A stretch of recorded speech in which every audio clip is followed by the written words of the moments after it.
Kita mulakan dengan kes Najib. Mahkamah putuskan permohonan Najib gugurkan kes hakim dari kes 1MDB esok hari. Mahkamah Tinggi Kuala Lumpur menetapkan esok bagi memutuskan permohonan Datuk Seri Najib untuk menggugurkan Hakim Datuk Colin Lawrence Sequeira daripada prosiding pendengaran Malaysia 1MDB. Sequeira menetapkan tarikh itu setelah mendengar hujahan Timbalan Pendakwa Raya Kamal Bahrain Omar dan Peguam Tan Sri Muhammad Syafiq Abdullah yang mewakili bekas Perdana Menteri berkenaan. Selepas perkara itu dibangkitkan, selepas Sequeira pada bulan lepas mendedahkan bahawa beliau pernah berkhidmat dengan bekas peguam iaitu 1MDB iaitu Jasmine Low Aiswan yang kini dalam tahanan polis. Sebelum menetapkan tarikh itu, Sequeira yang kini Hakim Mahkamah Rayuan berkata sepanjang tempoh berkhidmat dengan Tuan Zain & Co. bersama Low, beliau tidak pernah menangani isu 1MDB. Begitu juga dengan firma guaman tersebut pada masa berkenaan. Terdahulu Muhammad Syafiq berujar bahawa memandangkan Sequeira pandang bertugas dengan Low, perkara itu boleh menghalang hakim tersebut daripada bertindak sebagai pemerhati yang adil dan berfikiran bebas ketika mendengar keterangan wanita itu jika beliau dipanggil menjadi saksi. Muhammad Syafiq juga berkata Sequeira perlu memutuskan isu kebolehpercayaan Low kerana beliau memainkan peranan yang penting dalam 1MDB yang mengikut arahan ahli perniagaan dalam buruan Low Tech Joe atau Jolo untuk menghalalkan perkara yang haram. Beliau berkata hakim itu berada dalam kedudukan sukar untuk memutuskan sama ada Low perlu didakwa kerana memberi keterangan bercanggah. Keputusan itu akan membuktikan konflik yang memalukan yang arif kerana hubungan yang amat arif dengannya sebagai bekas rakan kongsi, katanya. Pada peringkat ini Sequeira mencelah dan berkata, memandangkan saya sendiri yang telah mendedahkan perkara itu, adakah anda berpendapat bahawa saya tidak boleh membuat keputusan yang adil dalam kes ini? Muhammad Syafiq menjawab yang amat arif masih perlu memutuskan fakta yang dikemukakan melalui saksi lain mengenai peranan Low dalam 1MDB dan mendakwanya kerana memberi keterangan bercanggah jika perlu. Baik. Untuk makluman tuan-tuan dan puan, untuk kes ini terdapat satu conflict of interest di mana Hakim Colin juga pernah menjadi partner kepada Jasmine Low, salah seorang saksi di dalam kes 1MDB. So beliau menjadi saksi dalam kes 1MDB yang baru diketahui ketika ini, maka diorang minta supaya recuse, maksudnya hakim itu ditukar kepada hakim yang lain. So ini antara perdebatan dan esok kita akan mengetahui tentang perkara ini. Ini sebelum kita pergi kepada debat syahir, saya nak go through cerita yang berlaku hari inilah. Cerita yang berlaku pada hari ini. Baik, berkenaan dengan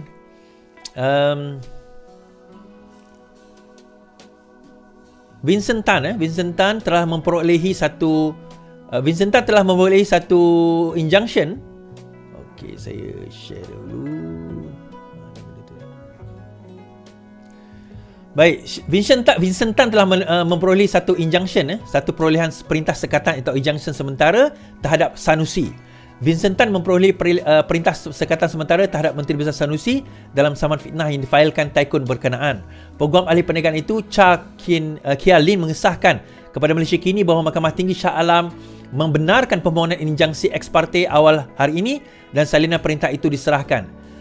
Peguam itu berkata perintah itu akan buat kuasa hingga Jumaat ini, di mana pasukan peguam Sanusi akan diberi peluang mengemukakan hujahan balas terhadap permohonan Taikun itu bagi perintah sekatan berterusan sementara menunggu penyelesaian saman fitnah utama. Malaysia Kini menghubungi pasukan Sanusi untuk mendapatkan maklum balas.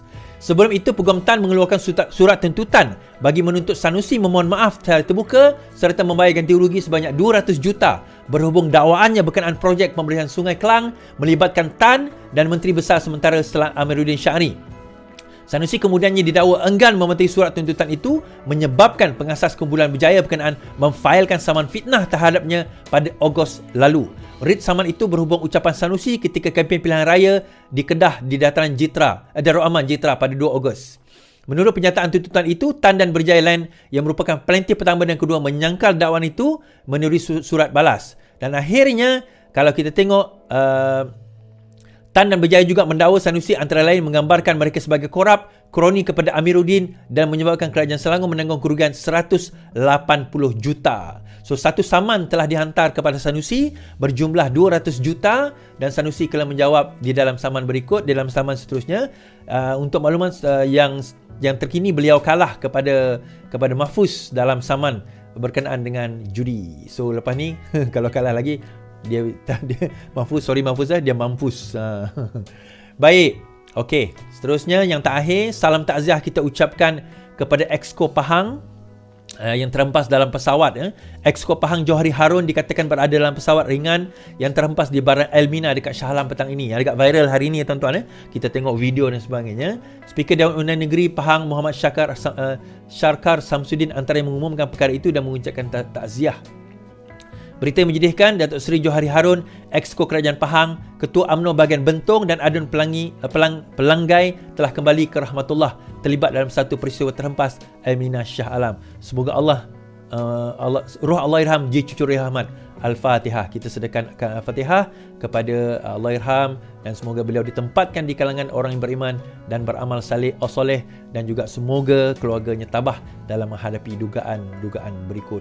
Dan selain daripada beliau ada dikatakan ada lebih dalam 10 orang lain yang telah meninggal dunia, termasuk seorang penunggang motosikal dan juga rasanya penumpang ataupun yang berada di dalam kereta. Baik. Itu antara perkara yang apa orang kata kita lihatlah. Baik. So insya-Allah hari ini yang poin yang kita nak bawa hari ini adalah berkenaan dengan debat Rafizi dan juga Shahir. Minta maaf tuan-tuan kalau agak dry sikit perbincangan kita hari ini sebab saya kena get this out of the way. Saya kena juga apa orang kata bahaskan benda ini sebab perkara ini sangat penting untuk kita melihat ke mana hala tuju kerajaan dan kenapa debat Rafizi dan Shahir ini juga kita dapat melihat ke mana hala tuju PAS sekiranya mereka diboleh apa orang kata boleh memerintah negara ini. Boleh memerintah negara ini. So minta maaf lawan on kalau anda rasa macam benda ini membosankan, kita terpulang kepada anda yang nak mendengar teruskan mendengar. Kalau walaupun nak setia menunggu, silakan menunggu. Bagi sahabat-sahabat yang lain, kita terus kepada perbahasan debat yang melibatkan Rafizi dan Shahir. Baik, debat di antara Rafizi dan Shahir ini hari itu agak viral lah, agak viral. Tapi saya tak sempat nak cover sebab saya berada di banyak tempat untuk kempen politik, untuk kempen pilihan raya pada tempoh hari. Baik, Rafizi. Okey, kejap. Saya nak kena betulkan PowerPoint saya.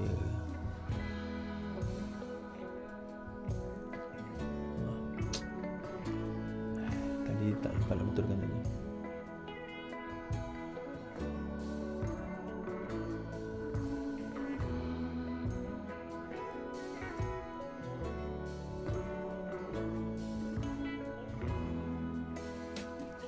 Okay. Now, Rafizi memulakan perdebatan ini dengan membahaskan persoalan bagaimanakah cara mengimbangi di antara kemajuan ekonomi, berdaya saing dan memastikan kemajuan sampai kepada rakyat. So dia ada 2 prong, iaitu kemajuan ekonomi yang berdaya saing, ekonomi negara yang berdaya saing dan juga memastikan kemajuan tersebut sampai kepada rakyat. Now, latar belakang ni Malaysia antara negara yang paling cemerlang dalam pencapaian ekonomi di antara tahun 1967 sehingga 99. Pertumbuhan ekonomi negara di kadar 9% setiap tahun dan terbaik di dunia dalam abad ke-20 pada waktu itu. Pada tempoh masa tersebut. Sepanjang tempoh itu, gaji pendapatan purata meningkat 14 kali ganda. Kita tengok dalam tempoh 67 sehingga 99, pertumbuhan meningkat dengan penuh dengan lajunya kalau kita tengok pada tempoh tersebut. Namun sejak 2000, sejak kejatuhan ekonomi pada waktu itu, kita dapat lihat bahawa pertumbuhan ekonomi menurun hanya separuh kepada kira-kira 4.5% secara purata, menyebabkan ekonomi dan rakyat terdedah dengan perkara di luar kawalan dan itulah menjadi beban sara hidup kepada rakyat dan juga akhirnya beban kepada negara. Baik. Now, apa punca kepada apa orang kata masalah ekonomi ini? Kita kena faham tuan-tuan, sebelum kita nak menyelesaikan satu-satu perkara, kita kena faham sebelum kita nak menyelesaikan kepada satu-satu perkara, kita kena melihat apakah punca kepada masalah tersebut, baru kita boleh menyelesaikan perkara tersebut. Pertama, puncanya yang paling utama, punca pertama adalah rasuah. Kan? Punca pertama adalah rasuah. Sistem ekonomi tidak berupaya mengekang rasuah kerana tata kelola yang lemah dan sikap akhlak beramanah ahli politik yang semakin terakis. Itu yang pertama. Punca yang kedua adalah kerajaan hilang punca dan fokus. kerajaan hilang punca dan fokus dalam menyelesaikan masalah ekonomi dan akhirnya menjadi satu masalah struktur yang tidak boleh diselesaikan dengan kaedah lama. Kerajaan pada masa itu hilang fokus, dia mula tak fokus kepada nak menyelesaikan masalah ekonomi tetapi boleh berfokus dengan berpolitiking. So akhirnya memberi dana sebab dia nak menyelamatkan parti-parti politik mereka daripada kalah. So mereka tidak lagi fokus dalam menyelamatkan negara tetapi akhirnya fokus kepada nak memberi dan bantuan-bantuan dana, subsidi dan sebagainya. Baik. Punca pertama, orang politik sendiri, pemimpin yang lemah dan pembangkang yang tidak fokus dan juga tidak terlatih dalam menguruskan ekonomi. Yang ni saya go very quick tentang perkara ini. Nah, masalah struktur negara menurut Rafizi, menurut Rafizi masalah struktur negara ini terbagi kepada tiga masalah struktur negara. Sekejap tuan-tuan, saya kena betulkan.